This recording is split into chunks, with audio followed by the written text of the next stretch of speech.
education as a entity doesn't promote in our community enough intelligence. So becoming an honor roll student isn't valid, especially for men, right? For males. If you know how to use these, that gets you respect. What can we do to fix it? Redefine what education is and redefine our approach. Education isn't just about reading, writing, and arithmetic. I've heard people say that school was only designed to make you a worker.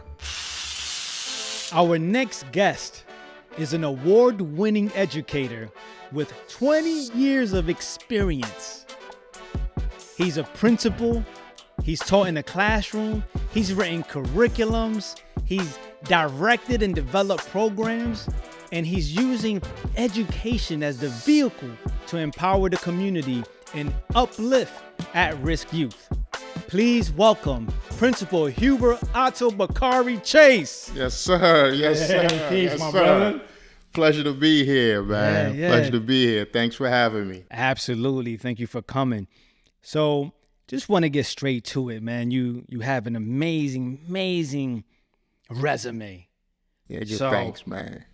Do you think that the educational system in America is broken? The educational system in America is, well, that's a complicated question. When you say broken, I guess it'll say broken for who? Because it works very well for certain people. Education, in my definition of it, is the equalizer in the face of disadvantages. What that means is education is the one institution or the one vehicle that could change a person's life. It could change the trajectory of a person's life.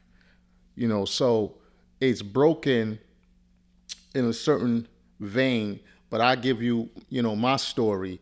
I went through public education. I went through public education in the city of East Orange, where you're dealing with the majority of children who are, like myself, African or of African descent. Not as many Latinos in the 80s, but you're talking about a school system that might not have been the best according to the state. However, I had teachers who were phenomenal, teachers who gave us knowledge of who we were, teachers who gave us love, discipline, integrity. So what did that do?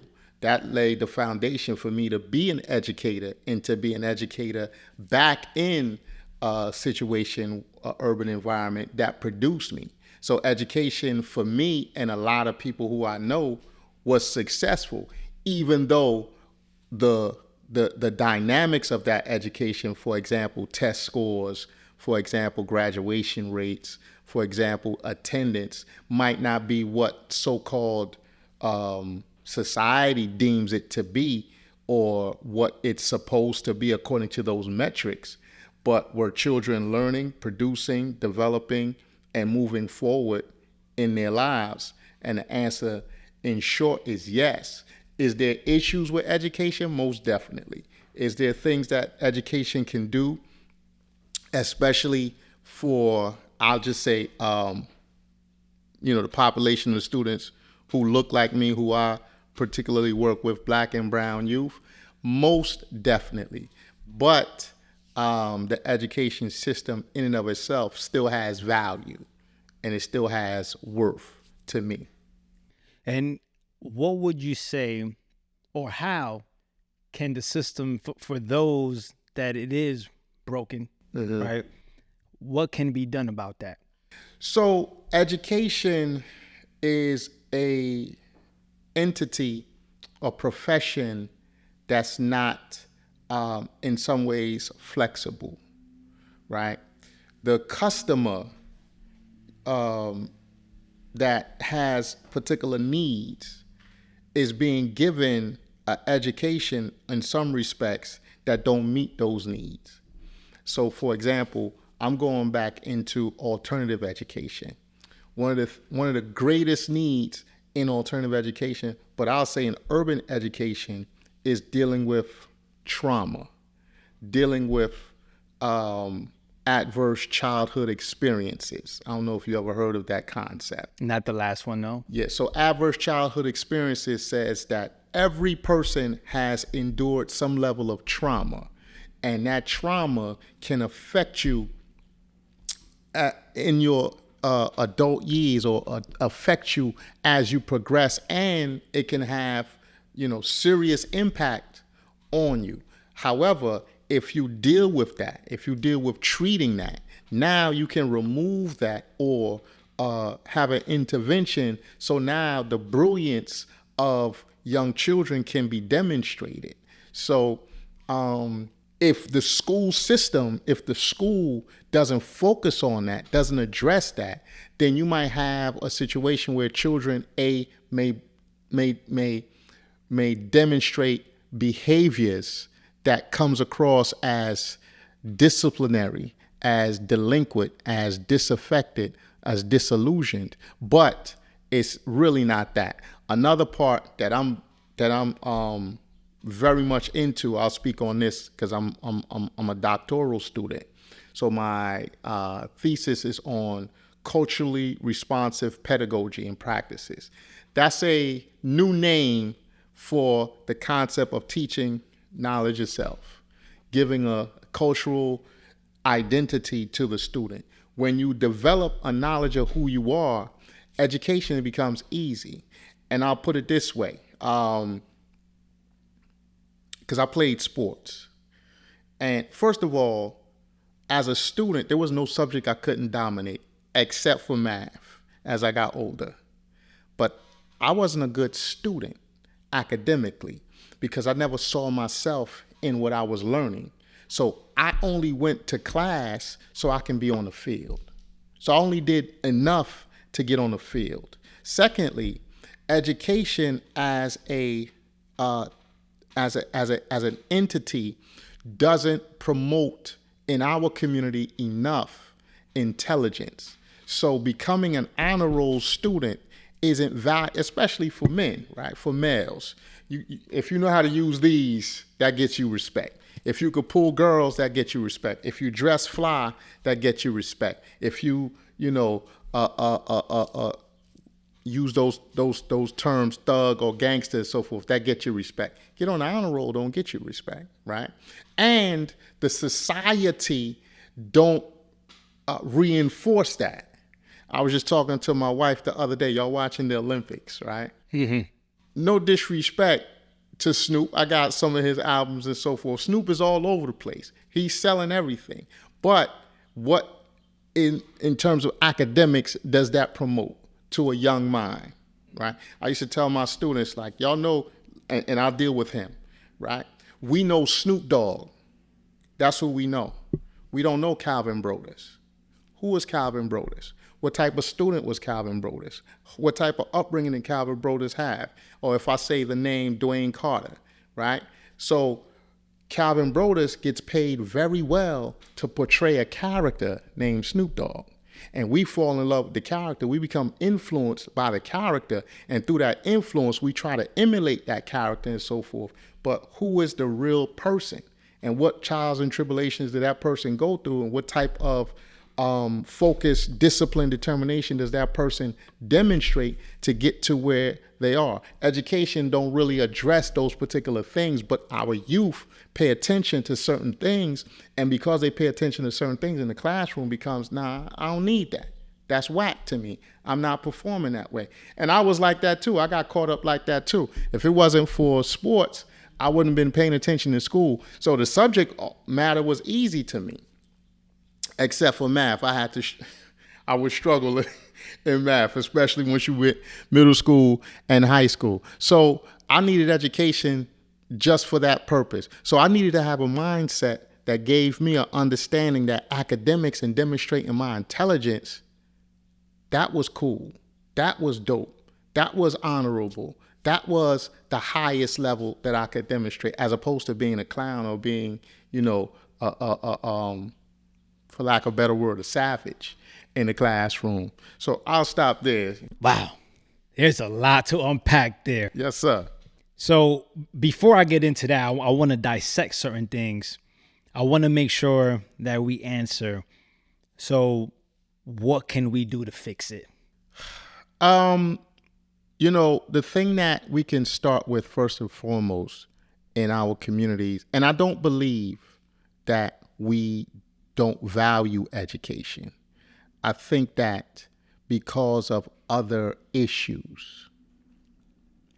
To give you a picture, if you're in a driving snowstorm and you're trying to get home, you're only looking at your feet. And if you look up, there's so much weather at you, you can't see 5 yards ahead of you. So what does that translate to? If you're dealing with poverty, food insecurity, medical issues, education is 3rd, 4th, 10th on the priority list. And a lot of, again, education being inflexible, some of the teachers and the staff come to school and may wonder why children aren't focused or paying attention and so forth. Parents and the family got so many other issues going on that they don't reinforce the importance of education sometimes, so the child might not be able to deal with that. So what we need to do, one of the things I think we need to do as a community is redefine what education is and redefine our approach to it. So we need to understand education isn't just about reading, writing, and arithmetic. Education is about healthcare, about mental health. It's about healthy food choices and diet. It's about there's another concept in education called social emotional learning. So dealing with the social and emotional aspect of the child, of the student, of the learner, before we get to the actual academic part. So all of those particular components need to be fully understood and supported, and schools need to have a different lens of how we see schools. Schools are, for the most part, all schools are public buildings, and so community have access to them. So if you say, I want to use the school to do a program for children and so forth, you have the right to do that. You might have to have certain insurances for liability purposes, but you can come into the school and access the schools. So they're not my building. They belong to the community, to the taxpayer. So the relationship that we have to schools need to change. And then on a macro level, so those are just perception and small things. But on a macro level, legislation need to change relative to schools and relative to education in terms of what the concepts, how can I put it? New Jersey has some good things relative to education. For example, New Jersey has the Amistad Act. The Amistad Act mandates African American history is taught in schools. That's a mandate. A lot of people don't know that or understand that, but that's a mandate. Just like Holocaust studies are taught in schools. Certain concepts such as Hispanic Heritage Month, Women's History Month are taught. Autism awareness are taught in schools. So from a legislative standpoint, we need to do more to make sure schools are inclusive and are addressing the needs of the learners, and in a multifaceted way, not in a simplistic and inflexible way. Does that make sense? Absolutely. And I think on a macro level, just adding on, and I'm not an educator. I do work with schools. I speak to schools, but I'm a byproduct of the community and I have children. I think an important issue is we as a people really need to have, I want to say, a serious conversation, but that's not enough.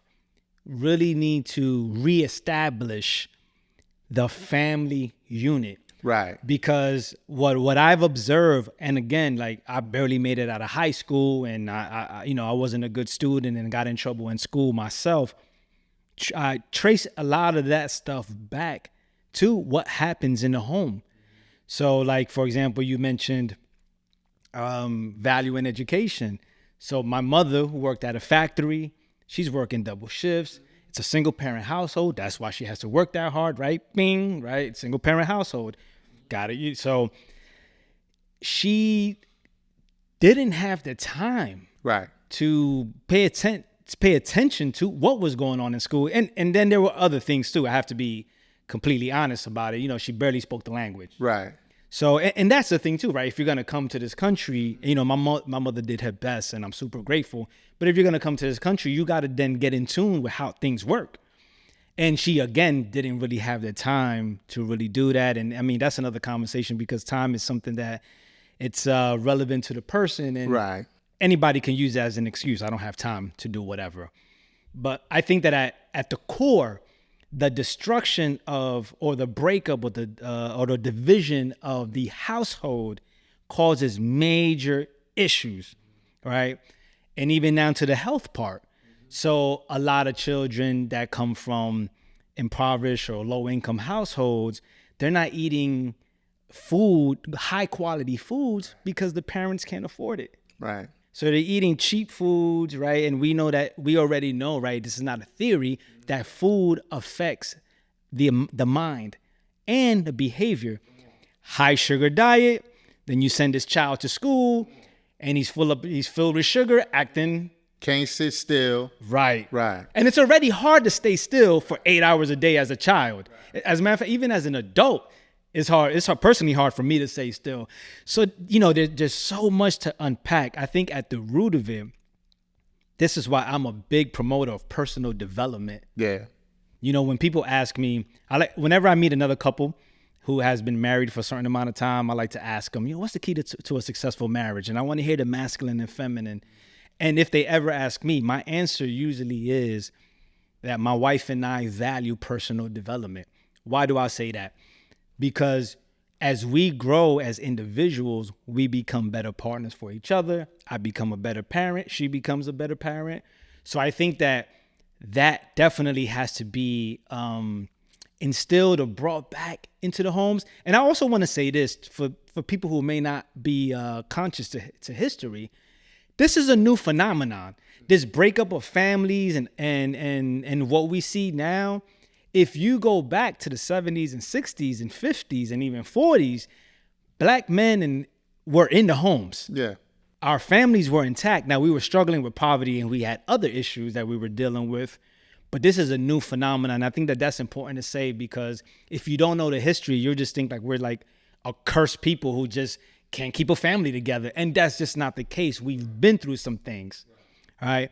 And when you brought up the metrics, that's interesting because my daughter, Lanasia, when she was my oldest daughter, when she was in the public school system in Passaic County, or actually like in Patterson, Totowa area, she was she was basically in honors. But then when she went to a different district, she realized that she actually didn't meet the standards of, I don't want to say an average student. And, you know, that was a while ago. She's 25 now. But I remember her feeling confused about that. Like, wait a minute, I was just crushing it. Now I'm here and I'm struggling. Why? And so these metrics, why, if we live in this country and the goal is for someone to go to school, a child to go to school and develop the skills that they need to be successful, why do they have different metrics? And I understand the compassionate part of the fact that different children are experiencing different things and maybe making some adjustments, but that metrics piece, because what I think is if Lanasia, let's say, didn't experience that, she would have became an adult thinking like, okay, I have what it takes to be successful, not even realizing like the metrics she was being measured by were actually not, up to par with what's needed. But she thought she was. So on one level, Amos Wilson is a psychologist, sociologist, psychologist. He wrote many, many powerful books. But two of the most important for education is awakening the natural genius of Black children and the psychological development of the Black child. So he said the measure of intelligence is how well you adapt, survive, and overcome a given circumstance or experience, right? Adapt, survive, overcome. So when you think about, people of African descent and their experience in the Americas, and you apply that metric, adapt, survive, and overcome, then you see high intelligence because we have adapted, we have survived, overcome, and I dare say thriving, right? However, when you look at people of African descent and apply the metrics of the American society, or what the definitions of success and all of those things is, then you see struggle, and these things do have a personal effect on who we are, especially if we don't have a root in our identity. We begin to think that these measures are things that we are not holding up to. And so this applies to education. And I often wonder myself, because I never went to or worked in a suburban school or a school district that had means. But there is a difference within those schools and what they're teaching and how they're teaching it, how the students are learning and progressing, and some of the things you talked about that you expressed in your home. Those are trauma, which affects. There's research that shows trauma has effect on the brain, right? So now you put a person in an environment that has a different relationship to what they're learning, and they're not bringing a certain measure of, trauma or experience. That person can take off, that person can struggle, that person can have a different reaction to it. So to make a long story short, the metrics are on one level across the board, but I would say they don't need to be, because here's another part to it. The measure of a student's academic success is only in two subjects, but we don't learn just two subjects, math and English. Those are two subjects. But a student can demonstrate academic intelligence in art, in music, physically in sports, in science, in language in terms of another world language, right? So we don't measure intelligence or academic success in all of those things. Somebody said, no, only math and only English.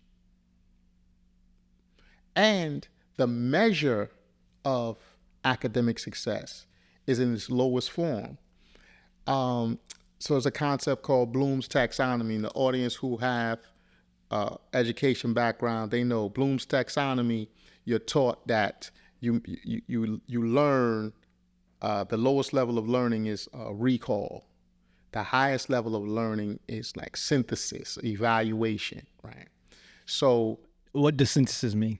So synthesis means you take something apart and you put it together in a new form, something that's apart, right? So if you see intelligence demonstrated, I'm going back into high school. Here's a lesson in synthesis or what have you. There's a crop. The crop is grown. It has to be harvested. Once it's harvested, it has to be broken down into smaller particles. So once it's broken down into smaller particles, then it's shipped. Then it's packaged, and then it's sold first wholesale. Then it's resold retail individually, right? So now what crop am I talking about? It sounds like they all apply. Right. So it could be sugar. Yeah. It could be coffee. Rice. It could be rice. It could be marijuana. it could be heroin, it could be cocaine, right? So somebody decided that these things aren't the same, but or they're illegal, but they go through the same process. And there is some issues with what it does to people, right? But marijuana is less dangerous. I'm not a proponent of it than sugar. Sugar is more damaging, more addictive, and causes more problems to youth, right? And I say all that to say, coming back to the point, the metrics, when we sit and look at it and then apply it across the board, then we see it don't add up. So we got to have certain differences and certain dynamics to change it up, because now this thing that we're using, this child is failing, but that same child goes on the field and is dominant, right? You ever watch the movie The Program? No. Okay. So and I use a lot of analogies. I'm a visual learner, right? That's another part. You took the words right out of my mouth. I was just about to say that's another part that has to be considered. Because even like, I would say this. I think that I don't think the term is modern. The mainstream education system, only one methodology of learning is not, I don't want to say acknowledged, but it's put on a pedestal when there's a lot of different ways. Like, for example, I have friends, right? They call me smart because I can speak well, I can read, right?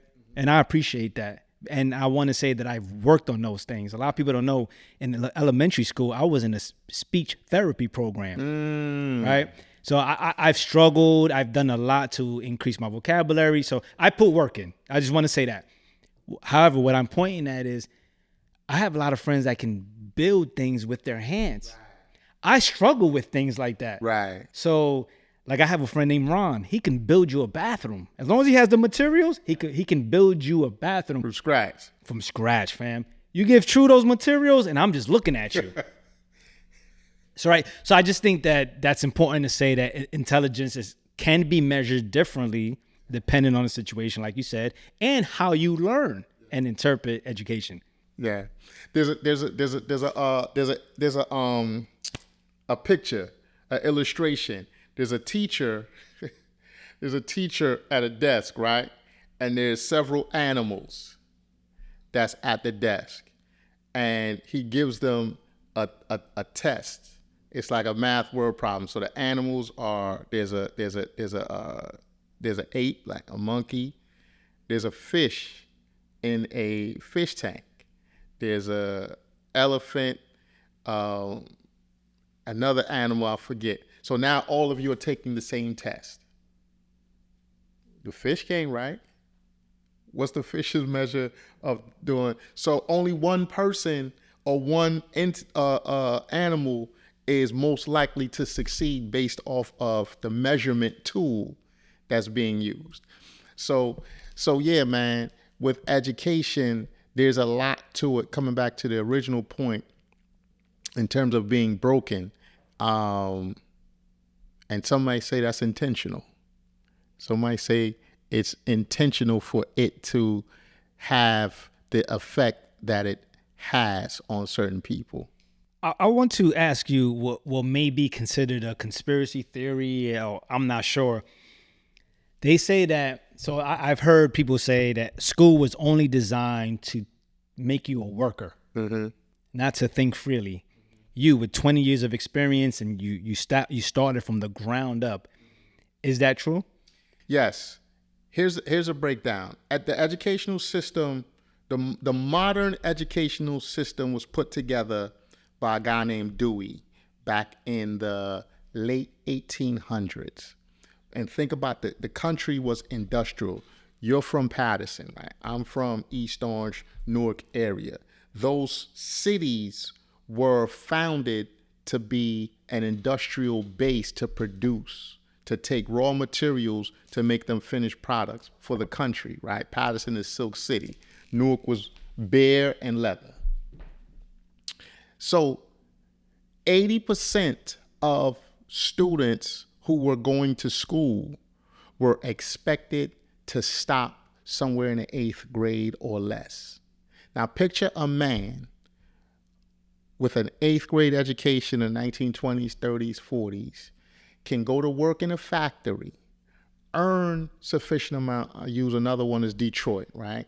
Earn sufficient amount to take care of a wife and several children, because the economy wasn't based on education. The economy was only based on you producing and working to produce with your hands, so to speak. It was an industrial economy.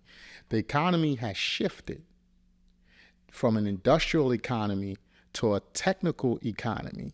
We see the level of jobs is highly technical, but the education hasn't shifted.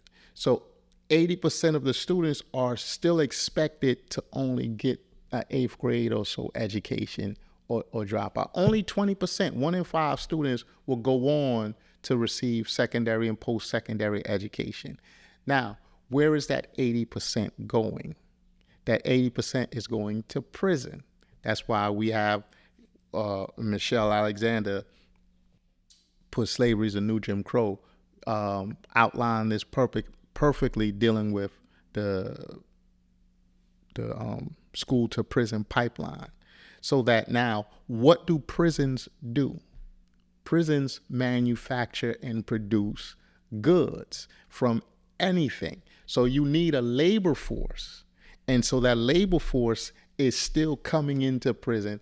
And when you look at the majority of inmates who are in prison, regardless of color, the majority of them have a 4th grade or less education. So there's a direct correlation or relationship between prison and education. Here is the beautiful thing, though. The beautiful thing is we have the opportunity to redirect what I say is upset the setup. Human beings are not destined to follow the footsteps of who came before them. Human beings have the ability to change their destiny, right? You mentioned earlier, you came from a single parent, female-headed home. I did as well. So I'm the youngest of 6 boys. I'm the youngest of 6 kids, 5 boys. Of the 5 of us, 2 of them are not fathers, but all of us are fathers to our children, right? We didn't see it. We weren't, that wasn't in the home, but all of us broke that cycle, right? So human beings have the ability to change the destiny and don't have to follow the trajectory of who came before them. We have that ability. So I go back to what education can do. Education can be a tool and a resource to help shift and change a person's trajectory. It's a powerful thing. I'm a byproduct of that as well, because, you know, prior to me going to college, you know, I'll put it like this to get straight to it. Getting a degree, learning a skill, and having a career change the trajectory of not only my life, but those who, my children, whether they may not know it, but because prior to that, I was a drug dealer. And the jobs that were available to me were, I don't like to diss no job, because I feel like anybody who's earning an income, you know, honestly and works hard, like I respect that. Right. But there were jobs that I'll say would be very challenging and tough to elevate my situation. Right. And so going to college, getting a degree and learning a skill, and I'm not a doctor, nothing like that. I work in the medical field, but just that alone changed the trajectory of just like literally altered the future. Right. You know, and we know like indirectly how things impact things that you can't even quantify or speak of. And so absolutely, the knowledge of self piece is so crucial. No doubt. And I'm a byproduct of that too. No doubt. Yes, sir. Because I remember failing and doing horrible at Eastside High, which is the high school that I went to. And I didn't value learning until I got knowledge of self. And I learned about my history. I learned about, the transatlantic slave trade and the impact that has caused on us as a people. I learned that there were people like me who were scientists and essentially the mothers and fathers of civilization, and challenged me on that if you want. And it just altered my view and perspective. I always say I would go to class and I wouldn't do the work, but I would be studying what we call the lessons. Right. I would be reading a book. I would read like The Miseducation of the Negro. Yes, sir. I was reading stuff like that while the teacher was teaching, and I was just like, whatever, get out of here with that. And so that knowledge of self and finding a way to incorporate that. As a parent, what I've done is not rely on the school system to teach that. Right. There was a time I would complain and really be upset about that, especially because I know the power that has. Right. However, as a parent, I was going to say the luxury to do that, but I also have the awareness to do that. Right. A lot of people don't have the luxury to do that, to sit down and teach their children knowledge of self. And they're not even aware of knowledge of self, or even aware of the impact that knowledge of self may have. Right. So everything you're saying, it's just so amazing, because I'm a byproduct of everything that you're saying. So it really speaks to the truth of who you are as an educator, the work you have done, and I don't want to say observe, but on point with everything. Education, and give thanks for that, man. I appreciate it. And it's a reflection of you, you know what I mean? Because how you have transformed yourself and your family is just a testament that it can be done regardless of circumstances. My mission, and the reason why I got into education, I chose education as a pathway. Once I gained, and I just shared this with my son, the two most important dates in a person's life. I'm going to say a man, but I'm dealing with men and women. But the two most important dates in a man's life is the day you're born and the day you find out why. And when I found out why, my whole perspective changed. And I took education not only seriously.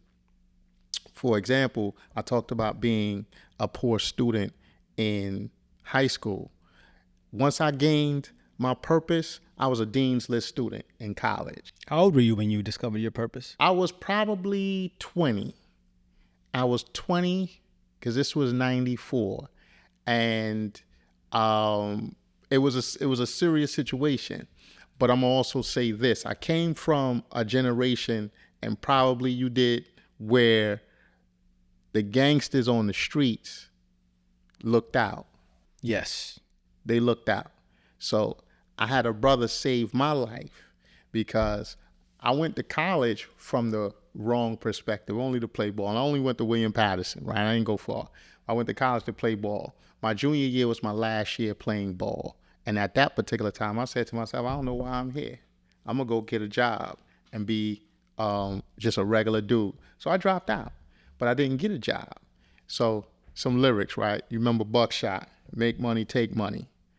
I need to get paid, and I mean quick, fast. And if it ain't the cash, then that get blast. Living in New York nowadays, it's like, damn. Because if you're broke, nobody wants to be your man, especially the girls when it comes to kicking game. You got to have the loop plus the gear to maintain. I can't take the heat. It's the strain on the brain. And when my pockets are broke, my heart feels the pain. Enter the Stage classic album. Classic album. Those lyrics described a depression that I was going through, and I didn't know it. And at the end of the day, I was about to go and hit the block. And my man, when I came, I said, put me on, because it was my heart that was feeling pain. I was broke. Poverty steals dreams. That's what he was explaining. And because poverty steals dreams, the name of the song is Make Money, Take Money. So if you can't make it legally, you're going to do something illegally, because now you got to have You're trying to come up in the world. So at that particular point, that's what I was about to do. And my man Haas, salute to him, man, saved my life. He said no. He said, you got an opportunity that some of us don't have. When he said that, I walked, it was like water being poured on me, woke me up from a dream. I walked away from him knowing I was going to be an educator. And I had to come back into my community and pour into the same lost souls that I was and give them all I could and help them to see and find their purpose. So coming into education was not about, making money. It wasn't about, it was about addressing our people. So I always had a different purpose for it. Yeah, I want to say thank you. And seriously, I literally say what I'm about to say to you to every educator that I come across. I just want to say thank you. Yes, sir. Because I know that you are undervalued, underpaid, most and definitely. unappreciated. Most definitely underpaid. And you're putting up with a lot. And the truth is, most times you're spending more time with our children than we are as parents. Yeah. So thank you for caring. Because I know you can just do your job, meaning just whatever, print out some tests, print out some papers, have them answer the question and go home. But you are really like, you care. Yeah. And I think that it speaks to the testament of like, people really need to be from, I don't want to say that you have to be from the community to care, because I definitely had some teachers who cared that were not from the community. But that love, that caring has to be there. And so you had the purpose to become an educator, but where did that love and care come from?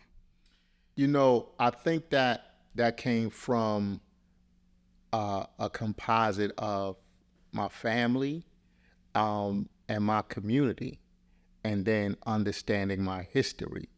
So the most important thing in education, and I'm gonna say this, coming back again to children. So I'm gonna use the work of Dr. Joy DeGroot. You familiar with that? Post-traumatic. Right. And she talked about axiology.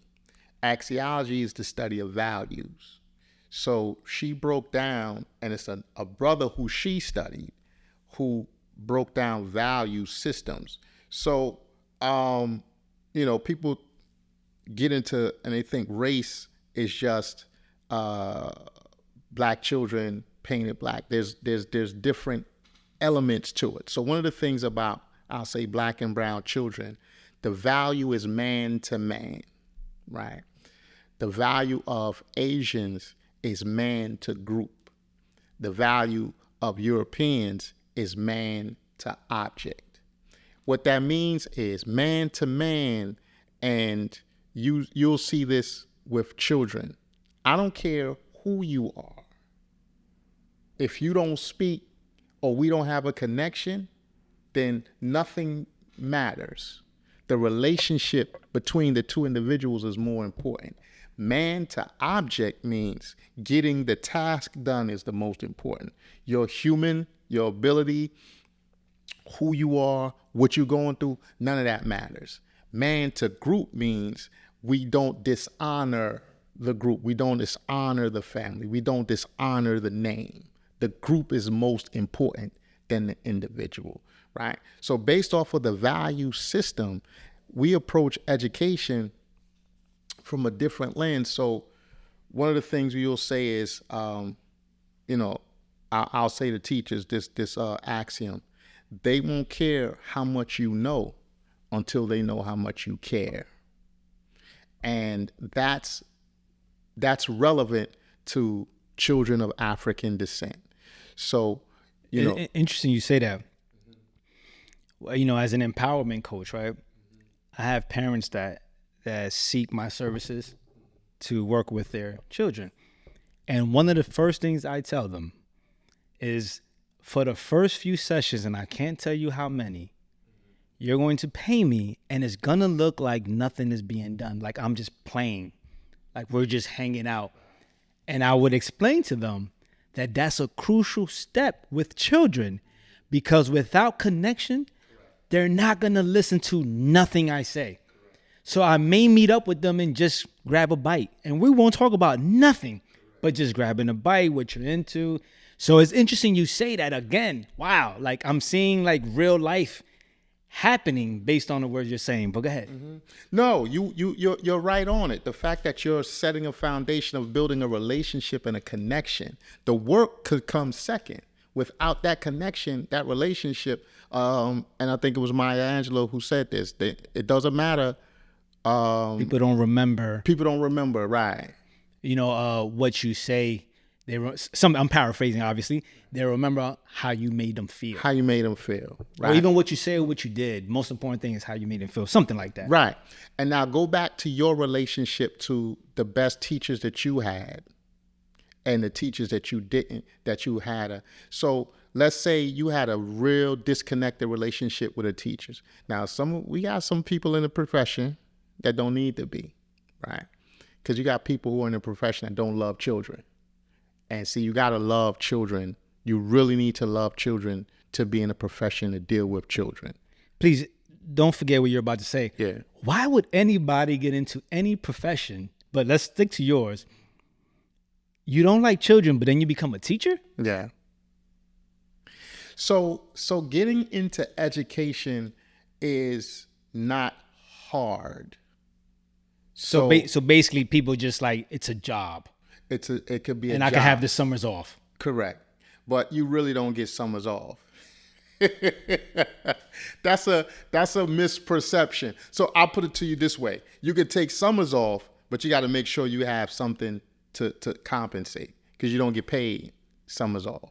Yeah. Or you take money out your check during the regular year to pay for you to get summers off. So my wife did when she was a social worker at a school. Right. So, but some people don't value or don't like children. They get into teaching because other reasons. But you got to love children, and you have to know that the relationship. So you can have a child who fails a class, not because they can't do the work or because there's other issues going on, but because the relationship with the teacher, right? And this is especially true for Black and brown children, right? So if they don't have a positive relationship with or connection with that teacher, they may not perform for them. On the flip side, they have a great relationship, a positive relationship with that teacher, they go all out. They go all out. So the relationship is most important, but the values, when I learned that and I applied it to education that Dr. Joy DeGroot taught, the relation man to man, and she gave an example of this. So she said the boss is a white man, two secretaries, a Black woman and a white woman. The Black woman is first and the white woman is second. The boss walks in. Black woman says, "Good morning." Boss doesn't say anything, goes in his office. Once he goes in the office, close the door, the Black secretary turns to the white secretary and say, "You see that?" White secretary says, "See what?" It's like, he did it again, just walked in there and say nothing. And the white secretary said, it didn't mean nothing to me. So to the Black woman, you acknowledge me. I don't care your position. I acknowledge you. You acknowledge me. And this is something that's, universal amongst, I'll say, Black and brown people. You see somebody, you ain't gotta say something, you do one of those, right? It's acknowledged. That's a value.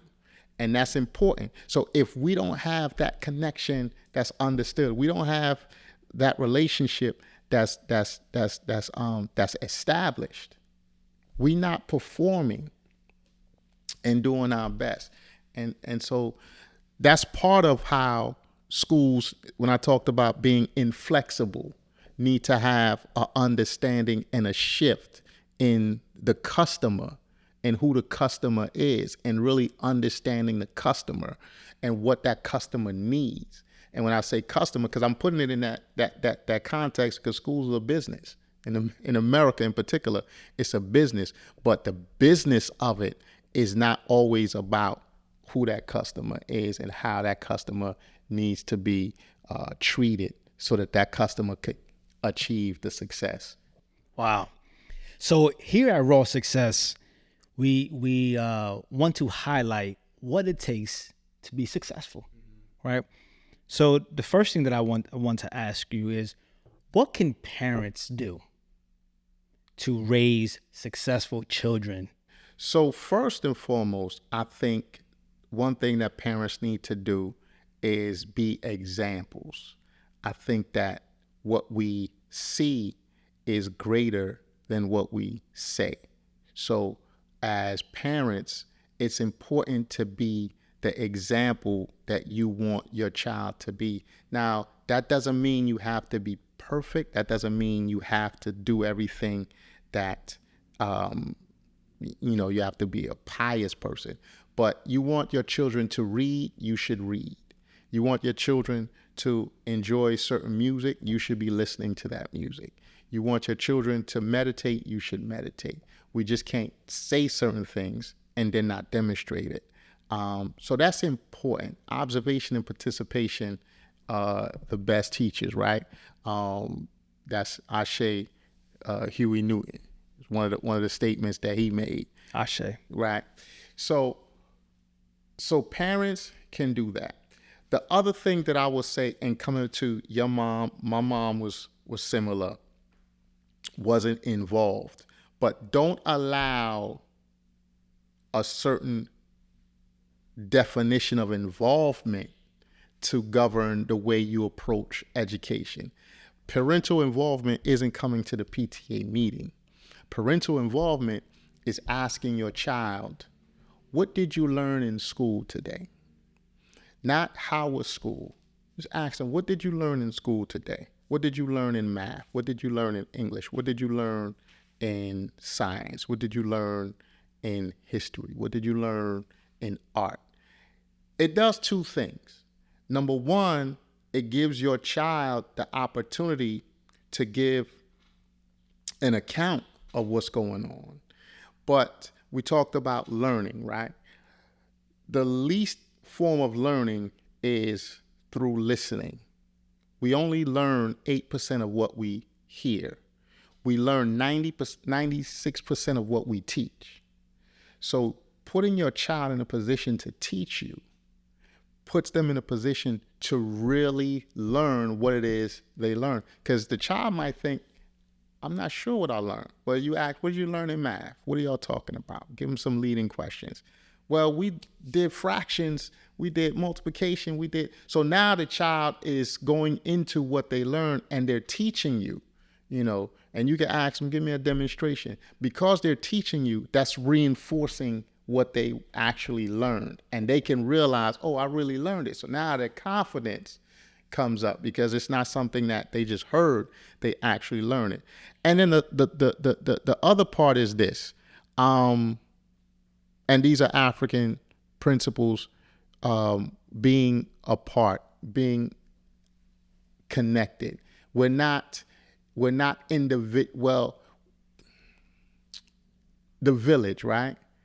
We believe in a village. We believe in being together. So as parents, connect with other parents. Don't just deal with your child by yourself. We lost these particular values when everybody used to be outside and big mama wasn't your mama or aunties watching everyone. So we still need to make connections. We still need to have a parental group, support group, where we can talk about how best to make sure our children are safe going to and from school, how best to make sure our children are engaged in activities, things of that nature. So building connections and support groups. And now you actually have an easier way to do it through social media. There's a ton of support networks, Facebook and so forth, support groups. So parents, those are three quick or simple things that parents can do to ensure their children's success, and doesn't cost money. These aren't things that cost money or a lot of resources, just some time intensive things. And what about you? How is it that a young man from East Orange, Newark area, Yes, sir, with 5 siblings, being raised in a single parent household, yeah, how were you, how did you able to achieve and go as far as you have come, and you're in the doctorate program, so you're still going. Yeah. So interestingly enough, I had a chance to be an author. I co-wrote a brother who I never met. Shout out to PK Kersey. He had a book called Suited for Success. And we connected on the phone. I was trying to get him to come to my school to do some things. And he invited me to participate in this project. And so I wrote a chapter. It's 26 men in their road to success. And these 26 men, or 25 men, I was honored to be a part of. And so I wrote one of the chapters. And my chapter was on how to overcome a toxic environment. And I chose that because it just reflected what were some of the things that I had to do. Now, number one, I didn't get here by myself. So that's important to understand. Even though I came up in a single parent home, my mom, my aunt, my older brother, my sister, they made sure that at least I was going in the right direction in terms of school. But certain things that I had to do. And the one thing that I love my mom and I appreciate my mom for doing is she never said no. And this is what I mean. I played youth sports. Youth sports were very critical in my life. Now, we came from Guyana originally, and in Guyana, the biggest sport is soccer, right? So my older brothers, they played soccer. Well, I came here at the age of 7. I saw football and said, Mom, I want to play that. And it's funny because my mom said, I don't know nothing about that. She went and bought the equipment. Back then, the parents had to buy the equipment. So playing youth sports, and the thing that I'm saying with that lesson is taking advantage of the resources in your community. I lived on the border of East Orange and Newark. We had a rec center. At the age of 9, I'm crossing South Orange Avenue, going to the rec center, Boylan Recreation Center. But that gave me an outlet, right? So in that outlet, I'm with playing table tennis, ping pong, homework help, but I'm out of the environment of any Trauma, right? I'm in a safe space. And then again, I play sports, football, basketball. I joined the Boy Scouts following my brother. And so I was involved in organizations or youth civic organizations that kept me out of trouble or out of trauma and not focused on those things, right? And I talked about Haas. One of the things that some of the older brothers used to do back then, they had a group. We didn't have gangs back then in the 80s. But blocks. We had groups, but they shielded you. What they did, they didn't allow you to come. So I appreciate that. So I'm here as a reflection of that. So coming from a family that allowed me to pursue my dreams and my goals, using the resources that were available, and then having OGs that were not eager to welcome young brothers, but say, you know what, I know what I'm doing is wrong. Y'all don't come over here with that. Y'all go play ball. Y'all do something else. See what I'm saying? So me being where I am today is a product of those things. Now, but you are the recipient of Teacher of the Year for the Glenwood Campus Alternative Program of East Orange. You are Pride in Public Education Award by the East Orange Education Association. You were recognized by the mayor. You have all these accolades and awards. What is it about your performance? Because again, right, raw success. We want to highlight, what does it take to be successful in addition to those things you said. So I love that because you mentioned like the indirect things, right? Mm-hmm. Now, performance-based mindset. What sets your performance apart from the average? Well, I got to go to my history, my culture. And you mentioned something earlier, the fact that African people were the founders and the creators of civilization. That includes the arts, sciences, mathematics, astronomy, philosophy. Once I learned who we were, you dealt with the inventors, right? Hatzliger, Garrett Morgan, Lewis Latimer. We're dealing with like Frederick Jones. When I really understood who my lineage and what I come from, oh man, there's nothing. Rakim said it. With knowledge itself, there's nothing I can't solve. At 360 degrees, I revolve. It's not an act, it's an actual fact. It's been proven. So I know that I have greatness within me, without a shadow of a doubt. And the fact that the young people who are in front of me, they have greatness within them too. And I would tell them, how do I know? Ask me how I know. They say, how you know?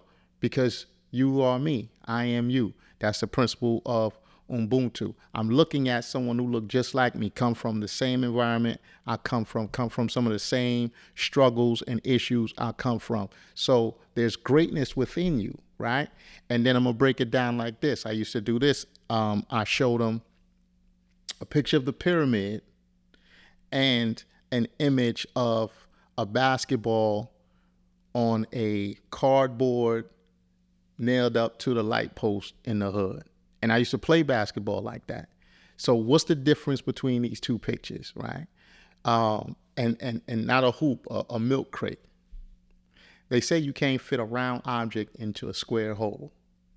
And we learned that in kindergarten. You can't fit a round object into a square hole. However, young boy got a ball, but can't go to the park because it's so finds a milk crate, old hammer, okay, round object going into a square hole, defy the laws of physics. Well, our ancestors did that 6,000 years ago, building a building that's 455 feet high, 2.5 million stones. Some of the stones weigh over 70 tons. If you lay the stones out, they'll go halfway around the world. The building is still set within a thumb's measurement of true north. The first and the oldest wonders of the ancient world. 3 of them. But the main one I'm talking about was set up by individuals who look like you. They defied the laws of physics. Energy is neither created nor destroyed, it's only transferred. So that energy that created that is still here, present right now. So there's nothing that you can't do. It's just a matter of you understanding that you have the ability to do it and then going out and doing it. You might try and fail, but nothing beats a failure but a try. So keep doing it, keep practicing, keep going forward, and you'll eventually succeed. So that has pushed me to bring out the best in my students. And once I give them a knowledge and understanding of who they are, the sky's the limit. And you know what's amazing about what you said is what I'm calling right now the cycle of success, because you were taught about the greatness of your ancestors. Yes, sir. Our ancestors.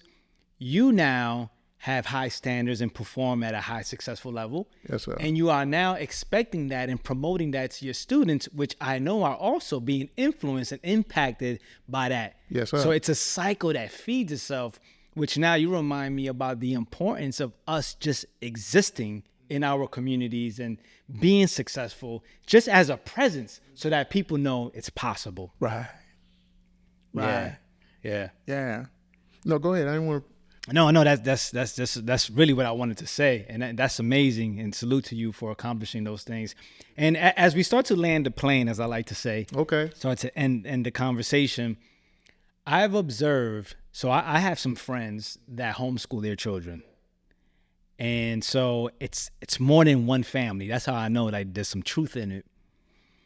That homeschool children excel at such a high, faster rate than children that go to it's not just public schools, but just regular schools, the way they're designed. Why is that?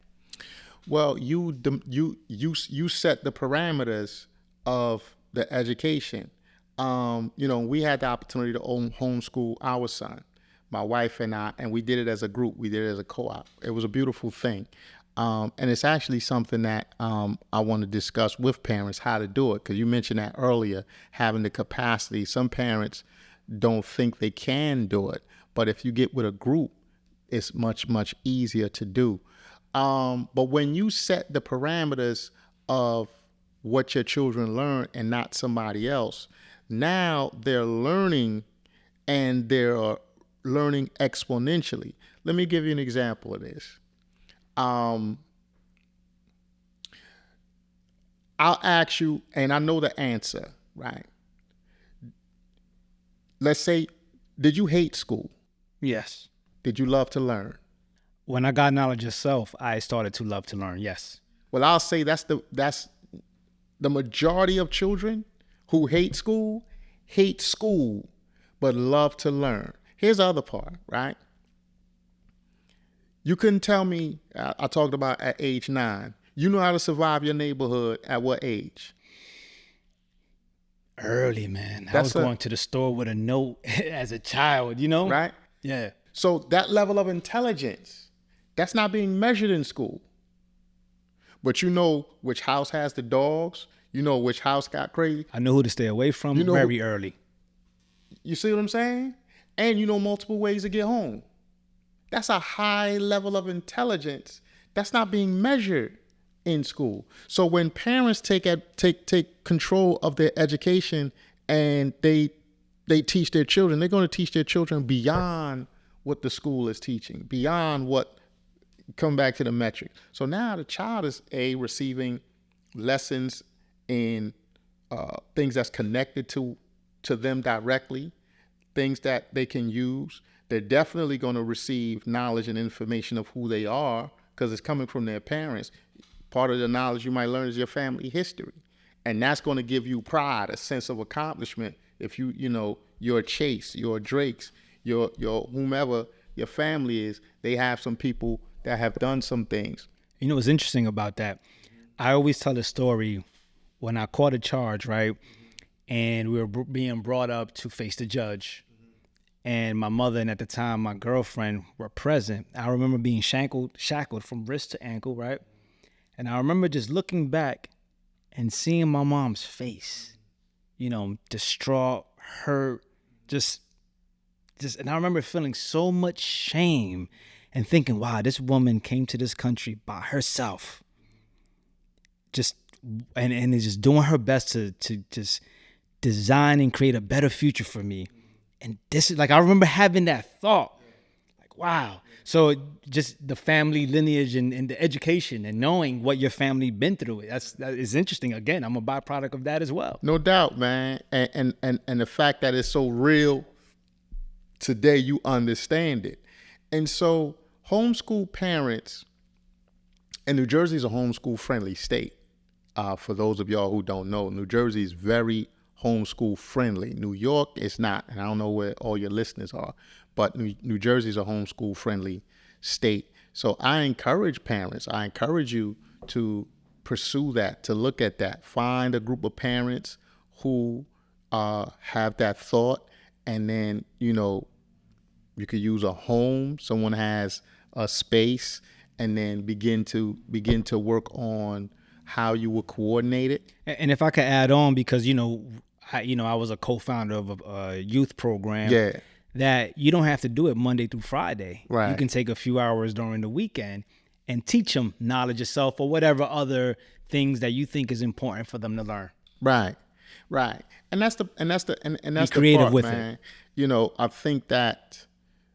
think that one of the things that COVID did in terms of expose the fact that you're home, and so you now have to interact with your child from an educational standpoint, or at least provide some type of educational supplement because they're not in school. So some parents found out, okay, this is something I can do. They also found this is very difficult. It's not something that is easy, but it's something that can be done.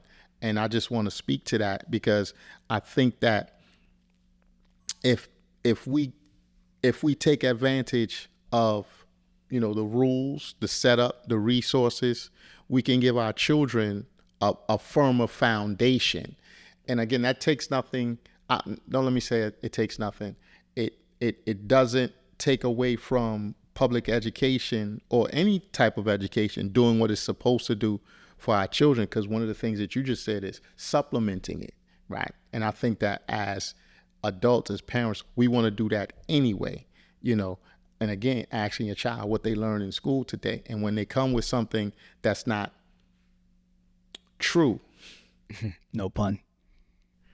Yeah, no pun intended. You know, we know Christopher Columbus did not discover America.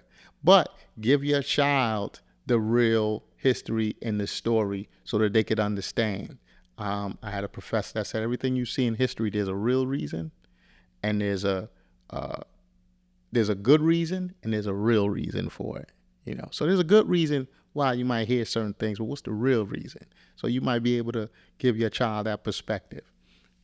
Yeah, that's great. So what I hear is just definitely parents have to figure out a way to be more involved and be creative with the resources you have. Yeah. And it reminds me of a African proverb, many hands, light work. Yes, sir. Yeah, so you definitely have to connect with like-minded people that are on the same mission and purpose. And we see other ethnic groups, religious groups, and nationalities that are already doing all of those things that you mentioned, and we see them thrive in their own way. What besides, what would you say well, let me say this. Is there an equalizer? You know, you have finances as an issue. You have broken homes as an issue. You have the trauma of certain communities as an issue, right? And each community has their trauma, I've learned, even the suburbs. Is there an equalizer when it comes to being successful in education? Is there an equalizer? You mean, is there something that can offset those things? Yes. So it's education. It's education itself. Education is the equalizer. And I say it this way, you know, getting the piece of paper that says diploma, right? It don't matter who you get it from, but get it. Because what that does, that gives you the opportunity now to go and get specialized skills. Specialized skills, let's say a trade, or specialized skills via another piece of paper that says Bachelor's of Science or Bachelor's of Arts. And then getting that piece of paper opens up the opportunity for you to get another piece of paper that might say Master's of Science or Master's of Arts, or even Juris Doctorate, or so forth. So getting the paper changes the trajectory, so and it opens up the opportunity or the avenue to advance. So, you know, you came from East Side, I went to Newark Tech. These aren't schools that are academic powerhouses. But the piece of paper puts you in a position as someone who, you know, went to the best elementary or middle school or whatever. It don't even matter. Great point. Because I needed that piece of paper, regardless of the fact whether the education was trash or not. Boom. I needed that to get to the next step in life. That's it. That's it. And so once you got that piece of paper, it now puts you on a path to get better paper. But what about those people that say, man, it's 2024. I don't need none of that. I'm an entrepreneur, or I'm going to make it as an entrepreneur. So the thing I would say is this, and I push entrepreneurship, but I even push for entrepreneurs to still, first of all, you never stop being a student. That's why you love to learn. So even if you want to be an entrepreneur, you need to have a firm knowledge of business, a firm knowledge of marketing, a firm knowledge of recruitment and retention of staff, a firm knowledge of how to scale. Do you know that? A. Do you know someone who has done that? B. Do you have a person who you can mentor, who can mentor you? C. All right. If none of those things apply, then you still can go to school and get that information. And I'll say this right now, I'm not against college education. There's a lot of talk about college being obsolete or being whatever the case may be and being expensive. It can be Yes, it can be, but it also can be very much affordable, right? And here is the thing. You said personal development. Education is the first avenue of personal development. And you got to continue. Anyone who's successful, the one thing they say is they pour into themselves. So they're learning. They're continuously learning. So being a lifelong learner allows you to take education in things from different pockets: finance, health, medicine, history, apply it to you, synthesize it, and improve you, right? Yeah. Take you to another level. I see. What I'm hearing is that it's just about education. Whatever institution, whatever path, just make sure you are educating yourself. Boom. The adage is, if you give a man fish, he eats for a day. If you teach him how to fish, he eats for a lifetime, right? So once he learns how to provide for himself, he can take care of himself. Wow. Amazing, brother. Something that I've observed that I think is the equalizer is desire. Strong desire. And if I could add another thing, the willingness to get it done. The reason why I say that is because I observed children who have both parents, live in a great home, great community, have great resources to be great.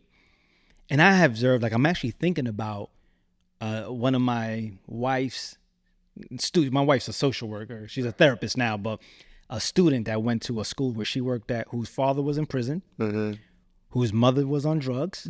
She lived with her grandmother, very chaotic situation. And that child was excelling and crushing it academically. So I'm like, man, well, I don't get it. It doesn't make sense. And the only thing that I can think of is the equalizer is that child really wants it. Yeah.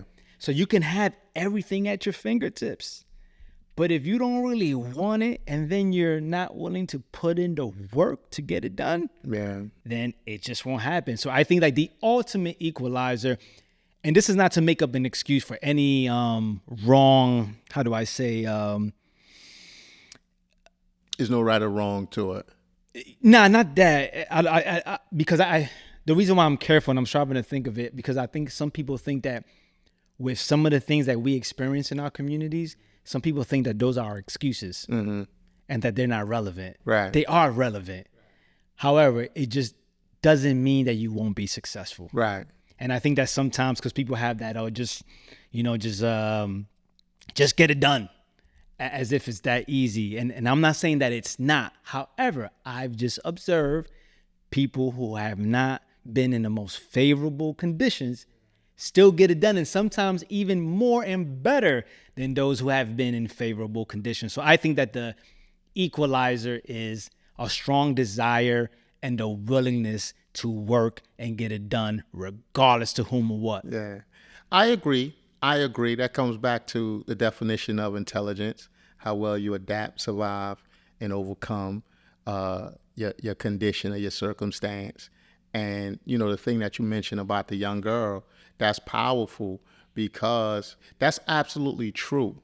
When you look at, some people have everything and yet they don't have the will, right? The desire to go forth and be the best. Some people have nothing. I give you another lyric. I love, we hip hop heads, right? We come out of hip hop. So it's been said many times, but Black Thought said it best. I had nothing, but I made something out of that. That comes with knowing or, seeing who you are, getting tapped into your greatness and being like, all right, I ain't got nothing, but I'm going to make something out of this.